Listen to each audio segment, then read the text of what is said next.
Hey, how's it going? I'm James from Party Time Brewing. Today we're going to be taking a look at the Bucket Blaster Keg Washer. Right off the bat, I will open her up and see what's inside. One of the beauties is, maybe not quite a beauty, but one of the things I was looking at when I bought it was, couldn't even open it up to take a look and see what's inside, and you break the seal by when you open it up, so it might make it a little trickier to return if it's not quite what we wanted, but either way, let's have a look and see what it looks like. I'm really sorry about this. I'm gonna have to jump in here. Not doing a very good job at opening that bucket. Let's see how he does. Oh yeah, look at that strength. Really pulling that cord out. Nope. Nope, not supposed to rip off. Now it's gonna make it harder to open the rest of the bucket. You can try, but it's not gonna work. I don't know what to say. Just play the intro. Party time, party time, party time brews. This song ain't no good, but we got nothing to lose. Party time, party time, party time brews. Here's another brewing clip. You can watch it if you choose. Welcome back to trying to open the bucket. Let's see what happens. Good work. Not so easy, is it?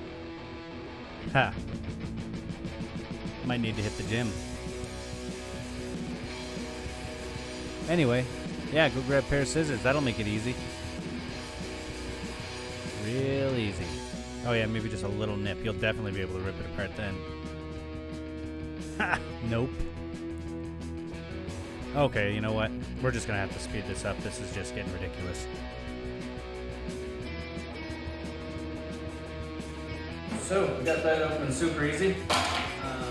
First thing, we got some sort of pipe. Guessing there's a little clip that goes on the top. We'll take a look. Oh, we got some hoses, so we got your standard threaded keg.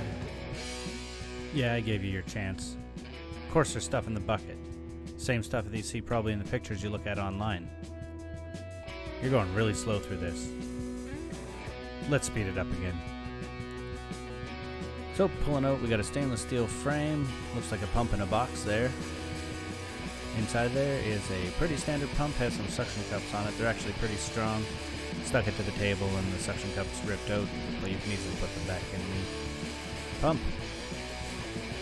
Looks like I'm about to lay stuff out on the table. We got some hose, we got the pipe for the spray into the keg, and some duo-tight fittings. Everything's super easy to put together with duo-tight, I'm not gonna lie. Well, back to talking. Okay, so we got our stuff here. We're going to take a look how to put it together. There wasn't any instructions in the box. There's some sites online that'll probably show how to do it, but for now, let's just take a look and see what makes sense. So we got lots of little parts here. One of the things I did notice with the submersible pump is that the suction cups they seem to work fairly good right off the bat. As soon as you put it down, they stick there good, and when you take it, pull it off the table, I pulled a couple of the suction cups off, which was no big deal. You could kind of just pop this off, slide them back in, and pop it back on. Hopefully it's supposed to be like that. First thing you look at, the pipes on one side of it. Just make sure that's lined up with the center of the center of the mounting bracket area.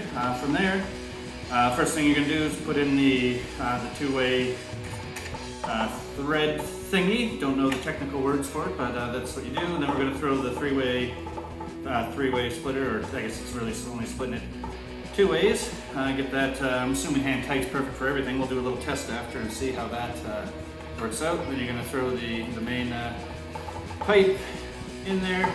Give it a little tightening. Second from that, we got the top, which is really just an end cap with a hole drilled in it. That'll be for the spraying, so nothing's going to be fancy really spraying, just kind of straight up and down. From there, we got a duo-tight fitting for here. Take a look at that, get that going. Of course, this will definitely work finger tight. Okay, we got there, and from that, you're gonna want to put your duo-tight fittings on the keg. Don't know the terminology, but yeah, these things. And from there, the big thing you're gonna need is, in order to do it right, get yourself a pair of tube cutters. First one, we're gonna precisely measure out, I don't know, this much. Give it a cut. And the duo-tight fittings are fairly straightforward. Just kind of give these pieces a little pull. And you want to make sure that they go in there nice and straight. Obviously the angle I have it doesn't work as nice, but so we're going to push it in nice and straight in here. Make sure you feel it actually click, and then you'll know it goes the whole way. So that's the first piece. First piece is on. Next piece will just be the three-way splitter there. Everyone loves a good three-way. So that's on there. Give it a little tug. Make sure it's on good. And then we're going to cut our two other pieces for the keg posts. Not the posts. I don't know the terminology. I don't know why that's slipping my mind right now. Maybe I can just Blah, blah, blah, blah, blah, blah, blah, blah. I've given you way too many chances. Let's just speed this thing up and I will give you the voiceover. Here we go. Well, as you can see, I just cut the tube to fit into the keg coupler. I'm pushing it in, making sure it's in there nice and firm. I'm attaching it to the T. I'm attaching the hose to the other keg coupler and attaching it to the T as well. Once that's hooked up, everything's pretty much hooked up there, and it's time to grab the keg. Let's do a fitting on top. So with that, you see the keg does in fact fit on top of it. Let's hook up the old couplers. Hooking up the couplers, it's a little bit trickier once it's on there. Normally in the end you'll figure out that it's a bit easier to hook up the couplers before you set the keg vertical on the stand.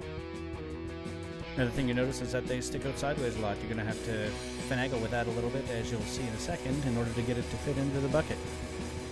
Really it's just a matter of making the edges kind of go parallel with the sides of the keg. After doing this a few times, it'll kind of come a little easier on how to exactly fit that in there, but right here was my first time, so give me a break. Looks like I'm still messing with it here. I'm trying to figure out the final words. Oh, I'm probably saying something final. Let's just pretend I know what I'm going to say. I will just voice it over for you. Hey guys, this bucket blaster set up really nice. It was pretty easy to get going, and as you can see, the keg fits on here kind of perfectly. From now, let's just go check it out in action, because I know everyone wants to see how it works. Okay, so now I'm gonna plug it in and see how much power this bad boy has. Well, I'll be damned. We have water. Not the craziest amount of flow coming out of there, but more than enough to clean a keg, especially when you have hot water with PBW in it. I took the hoses off the keg couplers just so you can see how much water is flowing out of there. Nothing crazy, but enough to get up the lines and get her clean. Have a sip. Wouldn't recommend that after PBW, but not bad.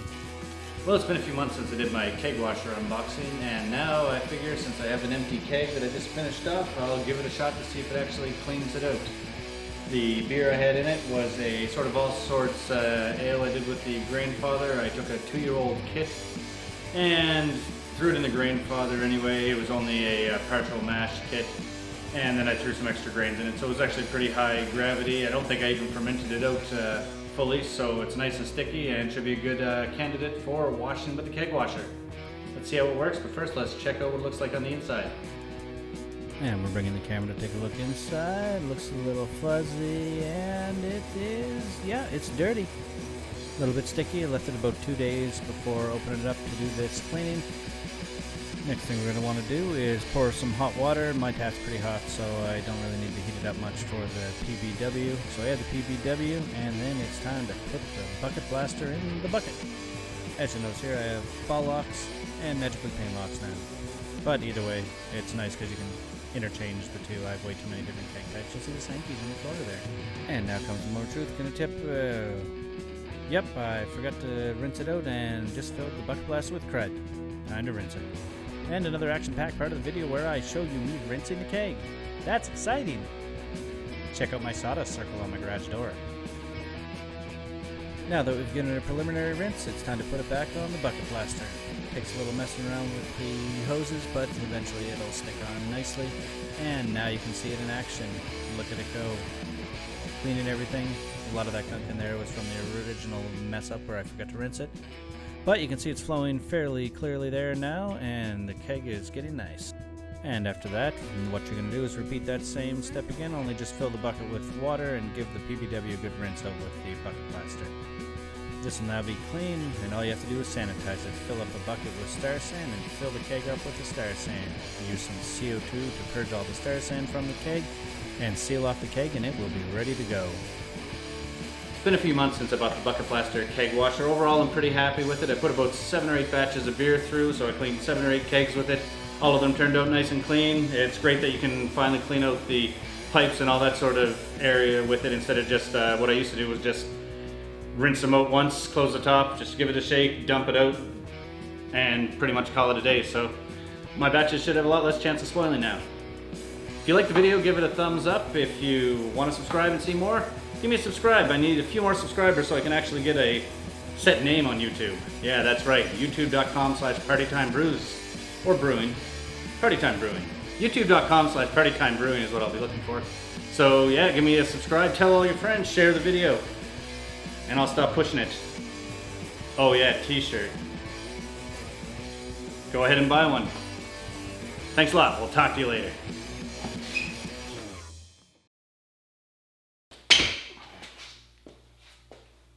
Sorry, that one wasn't good.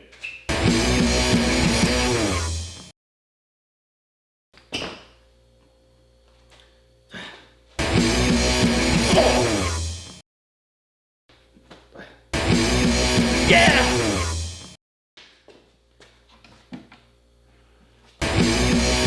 Yeah! No.